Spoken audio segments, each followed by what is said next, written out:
तेजस्वी यादव ने इस सरकारी बंगले से, चाहे वो बेड हो, चाहे वो एयर कंडीशन हो, फर्नीचर्स हो, जिम के इक्विपमेंट्स हो, फाउंटेन के लाइट्स हो, बैडमिंटन कोर्ट के कारपेट हो, ये सारी चीज़ जो है उन्होंने वहाँ से अपने साथ ले गए हैं। आदरणीय राबड़ी देवी जी के आदेश पे उन्होंने वीडियो कॉल के माध्यम से दिशा निर्देश दिया कौन सा सामान ले आना है, और गार्ड ने जब रोका तो गार्ड को भी उन्होंने कहा कि आप कौन होते हैं रोकने वाले। तेजस्वी यादव ने सरकारी आवास से सरकारी संपत्ति को लूट के ले गए हैं। ऐसे नोटिस वोटिस से मैं नहीं डरता हूँ, क्योंकि प्रमाण है और साक्ष्य है, तो मुझे इंतज़ार है कि वो मुझे कब नोटिस भेजते हैं। तेजस्वी यादव इसलिए बौखलाहट में है कि उन्होंने चोरी की है, उनकी चोरी पकड़ी गई है, उनकी चोरी का मैंने पर्दाफाश किया है। कोर्ट ने 50,000 का जुर्माना लगाया और आदेश दिया कि आपको फ़ौरन ही उस बंगले को खाली करना है। तो ये है तेजस्वी यादव की हकीकत। बिहार में विधानसभा चुनाव होने से पहले पार्टियों में आरोप प्रत्यारोप शुरू हो गए हैं। अभी फिलहाल तेजस्वी यादव पर बीजेपी की तरफ से ये आरोप लगाया गया है कि जिस आवास में वो रह रहे थे उस आवास का वो हर एक सामान भी लेके चले गए हैं। नमस्कार, मैं संजना, आप देख रहे हैं बिहार तेज खबर। हमारे साथ इस वक्त दानिश इकबाल सर मौजूद है। सर, बीजेपी की तरफ से जो अभी आरोप लगाए गए हैं तेजस्वी यादव जी पे, उनको वो सीधा सीधा डिनाई कर रहे हैं, बोल रहे हैं कि ऐसा कुछ नहीं है। देखो, 3 दिन पहले जो हमने हकीकत दिखलाया था आपके माध्यम से बिहार की जनता को, उस हकीकत की जो बौखलाहट है तेजस्वी यादव में, वो कल दिखा। जिस प्रकार से वो अपशब्द कह रहे हैं मुझे, जिस प्रकार से वो कह रहे कि मैं वहाँ क्या कर रहा था। देखो, तेजस्वी यादव जब डिप्टी सीएम थे तो वहाँ किसी की एंट्री नहीं थी, क्योंकि तेजस्वी यादव ने उस बंगला को जो है अपना दीवाने ख़ास बना रखा था, मुगलिया हरम बना रखा था, अपने ऐशो आराम की जगह बना रखी थी। लेकिन जब वो बंगला श्री सम्राट चौधरी जी को आवंटित हुआ तो उन्होंने बिहार की जनता के लिए, गरीब, गुरबा, शोषित, वंचित, दलित, पिछड़े, अति पिछड़े के लिए खोल दिया कि जो भी बिहार के अलग अलग ज़िलों से जो लोग अपनी फरियाद लेकर के आएंगे, जिनकी अपनी समस्या होगी, उन सब के समस्या का निराकरण वहाँ सम्राट चौधरी जी बैठ करके करेंगे। सम्राट चौधरी जी के परिवार का कोई वहाँ रहने वाला नहीं है, ना सम्राट चौधरी जी वहाँ रात गुजारने वाले हैं। वो सिर्फ वहाँ की जो जनता आएगी बिहार की, उसको सुनेंगे, उसके विषयों का निराकरण करेंगे। देखो, तेजस्वी जी ने कहा कि जो है वो नोटिस भेजेंगे। मैं उनके चैलेंज को एक्सेप्ट करता हूँ। मैं देखना चाहता हूँ कि वो मुझे कब नोटिस भेज रहे हैं, मुझे इंतज़ार है उनके नोटिस का। देखो, तेजस्वी जी ने वहाँ से जो सरकारी आवास उन्होंने खाली किया, वहाँ से सरकारी संपत्ति को निश्चित तौर पर वो ले गए हैं, उसके पूरे प्रमाण हैं। उससे पहले भी जब 2015 में वो डिप्टी सीएम बने थे और 2018 में जब वो डिप्टी सीएम से हटे और नेता प्रतिपक्ष बने, तब सरकार ने उनसे वो बंगला खाली करने को कहा था। लेकिन तेजस्वी जी ने उस बंगले को खाली नहीं किया, बल्कि सरकार के विरुद्ध वो हाई कोर्ट चले गए। उसका प्रमाण है मेरे पास ही है। वो हाई कोर्ट चले गए। हाई कोर्ट में उन्होंने कहा कि मुझे इस बंगले में रहने की इजाज़त दी जाए, लेकिन हाई कोर्ट ने उनके उस याचिका को स्वीकार नहीं किया। उसके बावजूद वो सुप्रीम कोर्ट चले जाते हैं। जब हाई कोर्ट उनको मना कर देता है तो वो सुप्रीम कोर्ट चले जाते हैं उस बंगले के लिए, और सुप्रीम कोर्ट में याचिका दायर करते हैं। जब सुप्रीम कोर्ट में याचिका पे सुनवाई होती है तो उस समय के chief justice Ranjan Gogoi, justice Deepak Gupta और जस्टिस संजीव खत्री की एक बेंच ने तेजस्वी यादव की आलोचना की और टिप्पणी की कि तेजस्वी यादव, आपने अपने सहूलियत के लिए माननीय न्यायालय का समय बर्बाद किया, इसलिए आपको 50,000 रुपये का है जो है जुर्माना आप पे लगाया जाता है। और कोर्ट ने 50,000 का जुर्माना लगाया और आदेश दिया कि आपको फ़ौरन ही उस बंगले को खाली करना है। तो ये है तेजस्वी यादव की हकीकत। सरकारी ऐशो आराम के लिए सुप्रीम कोर्ट तक जा सकते हैं, इससे ज़्यादा और गिरी हुई चीज़ क्या हो सकती है। तो जो हमने बातें कही हैं कि तेजस्वी यादव ने इस सरकारी बंगले से, चाहे वो बेड हो, चाहे वो एयर कंडीशन हो, फर्नीचर्स हो, जिम के इक्विपमेंट्स हो, फाउंटेन के लाइट्स हो, बैडमिंटन कोर्ट के कारपेट हो, ये सारी चीज़ जो है उन्होंने वहाँ से अपने साथ ले गए हैं। और आदरणीय राबड़ी देवी जी के आदेश पे उन्होंने वीडियो कॉल के माध्यम से दिशा निर्देश दिया कौन सा सामान ले आना है, और गार्ड ने जब रोका तो गार्ड को भी उन्होंने कहा कि आप कौन होते हैं रोकने वाले। तो ये बिल्कुल स्पष्ट है कि तेजस्वी यादव ने सरकारी आवास से सरकारी संपत्ति को लूट के ले गए हैं। सर, उनका सीधा सीधी कहना है कि ये जो काम है वो भवन निर्माण आयोग का है, तो कोई भी, उनके शब्द हैं कि कोई भी ऐसे टुच्चे पुच्चे कैसे प्रवक्ता उसमें चले गए। देखो, ये इसलिए उन्होंने मुझे इस तरह के शब्दों से नवाजा है क्योंकि वो महारानी के पेट से पैदा हुए हैं, वो राजा के बेटे हैं, और मैं जो हूँ एक मध्यम गरीब परिवार से आता हूँ, शोषित, वंचित, हम लोग दलित पसमानदा समाज से आते हैं। तो इसलिए उन्होंने मुझे इस तरह से कहा है, और उनका जो माइंडसेट है वो जो है दर्शाता है। तेजस्वी यादव जो है 9वीं फेल हैं, और जो मेरी शैक्षणिक योग्यता है वो बहुत ज़्यादा है उनसे। तो किसी भी व्यक्ति का अगर आकलन करना है तो उसके शैक्षणिक योग्यता से कर सकते हैं। तो तेजस्वी यादव राजा के बेटे हैं तो उनको कहने का अधिकार है, हक है, लेकिन जनता जो है लोकतंत्र में मालिक होती है, वो जिसको चाहती है वो उसको सत्ता सौंपती है। तो तेजस्वी यादव का जो ये अहंकार है, माइंडसेट है कि दूसरे को, दलित को, पसमानदा समाज के लोगों को जो है उसको उस पर टिप्पणी करना, उसको नीच समझना, उसको हकीर समझना, बट इसका जवाब जनता देगी। और तेजस्वी यादव इसलिए बौखलाहट में है कि उन्होंने चोरी की है, उनकी चोरी पकड़ी गई है, उनकी चोरी का मैंने पर्दाफाश किया है।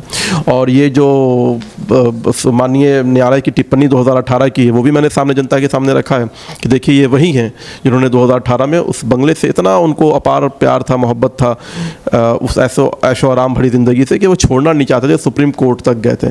तो जनता इस बात का अंदाज़ा लगा सकती है कि जो व्यक्ति, जो परिवार, लालू प्रसाद का परिवार सरकारी संपत्ति को लूटने में, सरकारी सुविधा को प्राप्त करने में कोर्ट तक जा सकता है, तो वो वहाँ के जो बिलोंगिंग्स थे उस आवास के, उस कोठी के, उस बंगले के, उसको भी वो साथ में ले गए हैं। सर, उनका कहना है कि जिन्होंने उन पर ये आरोप लगाए हैं, बेबुनियाद आरोप लगाए हैं, वो उनके लिए नोटिस भेजेंगे, लीगल नोटिस भेजेंगे। मैं तेजस्वी यादव जी के इस चैलेंज को एक्सेप्ट करता हूं और मैं उनके नोटिस का इंतज़ार कर रहा हूं कि तेजस्वी यादव जी आप मुझे कब नोटिस भेजेंगे और किस बात की नोटिस भेजेंगे। तेजस्वी यादव जी, हर्जाना आपको देना है, माफ़ी बिहार की जनता से आपको मांगनी है। आपने जो है सरकारी संपत्ति को लूटा है और इससे पहले भी आपने प्रयास किया था कि आप उस बंगले को ना छोड़ें, उसके लिए आप सुप्रीम कोर्ट गए थे। तो वो सारी चीज़ें जो हैं क्रमबद्ध तौर पर वो दर्शाती है कि तेजस्वी यादव की जो लालच थी, जो लालसा थी उस बंगले को लेकर के, उस बंगले के सामान को लेकर के, उस ऐशो आराम भरी ज़िंदगी को लेकर के, वो जगज़ाहिर है। और तेजस्वी यादव जी बुरी तरह फंस चुके हैं। उनका जो झूठ था, उनका जो चोरी का जो पर्दाफाश है वो अब जनता के सामने हो चुका है। तो इसलिए वो कुछ भी बोलते रहेंगे और ऐसे नोटिस वोटिस से मैं नहीं डरता हूँ, क्योंकि प्रमाण है और साक्ष्य है। तो मुझे इंतज़ार है कि वो मुझे कब नोटिस भेजते हैं। सर, क्या लग रहा है अभी जो कुछ अभी चल रहा है उसकी वजह से आरजेडी पे, अभी विधानसभा चुनाव भी आने वाला है, तो कोई असर पड़ेगा या नहीं पड़ेगा? देखो, बहुत स्पष्ट है कि जिस प्रकार से नरेंद्र मोदी जी का नेतृत्व, भारतीय जनता पार्टी की विचारधारा, एनडीए की एकजुटता पूरे देश भर में है और हम लगातार जो है हर जगह अच्छा परफॉर्मेंस कर रहे हैं। जैसे हरियाणा में हमने किया, वहाँ पे तीसरी बार हम सरकार बनाए हैं। जम्मू कश्मीर में हमें सबसे ज़्यादा वोट मिले हैं। बिहार विधानसभा की चुनाव भी होने हैं 1 साल के अंदर। तो उस चुनाव में भी जो है एनडीए, जो बिहार के अंदर नीतीश कुमार जी के नेतृत्व में जो हम लोगों ने कार्य किया है, जो वर्क डिलीवरी हमने दिया है, वो बिहार की जनता के लिए था। और आगे भी कैसे उस डिलीवरी को सुचारू रूप से आगे ले जाया जाए, उसके लिए फिर से जनता जो है एनडीए के नेतृत्व को ही जो है वोट दे करके फिर से सरकार में भेजेगी। सर, अभी कल ही हरियाणा चुनाव का भी परिणाम आया है। पहले तो आपको बहुत बहुत बधाई, भारतीय जनता पार्टी को तीसरी बार लगातार सरकार बनाई है। उसको लेके भी विपक्ष का बहुत ज़्यादा सवाल आ रहा है, कांग्रेस की तरफ से आ रहा है कि इस बार फिर से इसमें कोई घोटाला किया गया है जिसकी वजह से अचानक से पार्टी जीत गई, वरना नहीं जीत रही। देखो, ये उनका बेसलेस, बेबुनियाद आरोप है जिसको मैं पूरी तरह से खारिज करता हूँ। इनको किसी भी संवैधानिक व्यवस्था पे जो है भरोसा नहीं है, चाहे वो सेना हो, चाहे वो माननीय न्यायालय हो, चाहे वो इलेक्शन कमीशन हो, चाहे वो ईडी हो, सीबीआई हो, सबका इन्होंने विरोध किया, सब पे इन्होंने सवाल खड़े किए हैं। जब कल काउंटिंग शुरू हुई थी तो कांग्रेस पार्टी जो है शुरुआती रुझानों में आगे चल रही थी, तब तो ईवीएम सही था, तब चुनाव आयोग सही था। और जब रिज़ल्ट आया और जब रिज़ल्ट के माध्यम से भारतीय जनता पार्टी की प्रचंड जीत हुई, तब जो है इनको ईवीएम जो है उसमें गलती दिखाई देने लगी और चुनाव आयोग पे वो सवाल खड़ा करने लगे। तो ये हिपोक्रेट लोग हैं। जनता इनको सबक सिखाती है और जनता ने फिर से एक बार हरियाणा चुनाव में सबक सिखाया है। सर, लोकसभा चुनाव में भी ये चीज़ देखा गया है कि कभी भी पार्टी अपनी हार नहीं मानती है। हर बार होता है कि नहीं, ये कुछ तो गड़बड़ी हुई है। लोकसभा चुनाव से ये चलता आ रहा है। देखो, कांग्रेस पार्टी को चिंता करने की ज़रूरत है, आत्ममंथन करने की ज़रूरत है अपने आप में कि कैसे वो अपने संगठन को मजबूत करें, कैसे वो भाजपा से चुनाव लड़ने से पहले अपने पार्टी में जो उनकी लड़ाई चलती हैं उससे निपटें।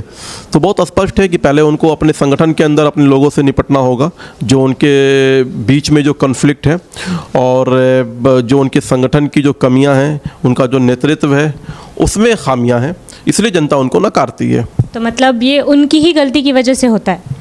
ऑब्वियसली जिस प्रकार से आप संवैधानिक व्यवस्था पे सवाल खड़ा करेंगे, भारत को नीचा दिखाने का काम करेंगे, आरक्षण के विरुद्ध जो है आप बात करेंगे, आरक्षण को समाप्त करने की बात करेंगे, भारत में जो विरोधी शक्तियां हैं उनके सपोर्ट में आप खड़े उतरेंगे तो भारत के जो लोग हैं, जो भारतीय हैं, वो तो कभी आपका सपोर्ट नहीं करेंगे। सर, जम्मू कश्मीर चुनाव को लेकर अभी क्या कहेंगे? उसमें फिलहाल अभी तो निराशा हासिल हुई। नहीं, निराशा का सवाल ही पैदा नहीं होता है। जम्मू कश्मीर में सबसे ज़्यादा वोट अगर किसी को मिला है तो भारतीय जनता पार्टी है। तो ये दर्शाता है कि जो हमने निर्णय लिया था धारा 370 को हटाने का, वो निर्णय कितना सही था। और आज जिस प्रकार से, जिस माहौल में, जिस इन्वायरमेंट में चुनाव हुए हैं, एक भी ऐसी कोई हिंसा की घटना नहीं हुई। तो ये जो है नरेंद्र मोदी जी का जो नेतृत्व था, उसने जो निर्णय लिया था, उस पे मोहर लगा है। निश्चित तौर पर हम सरकार बनाने नहीं जा रहे हैं, हमें सरकार बनाने इतना बहुमत नहीं मिला है, लेकिन हमें जो है वोट प्रतिशत जो है वहाँ की जनता ने सबसे लार्जेस्ट वोट हमें मिला है। तो इसलिए आने वाले समय में हम और मेहनत करेंगे और वहाँ के लोगों के दिल जीतने की कोशिश करेंगे। और निश्चित तौर पर मुझे पूरा विश्वास है, पूरा यकीन है कि आने वाले समय में जम्मू कश्मीर भी हमारा होगा। धन्यवाद सर। हमारे साथ दानिश इकबाल सर मौजूद थे। उन्होंने तेजस्वी यादव पर भारतीय जनता पार्टी की ओर से लगाए गए सभी इल्ज़ामों के साक्ष्य भी पेश किए हैं। आप अपनी राय हमें कमेंट सेक्शन में ज़रूर दें। आज के लिए इतना ही, धन्यवाद।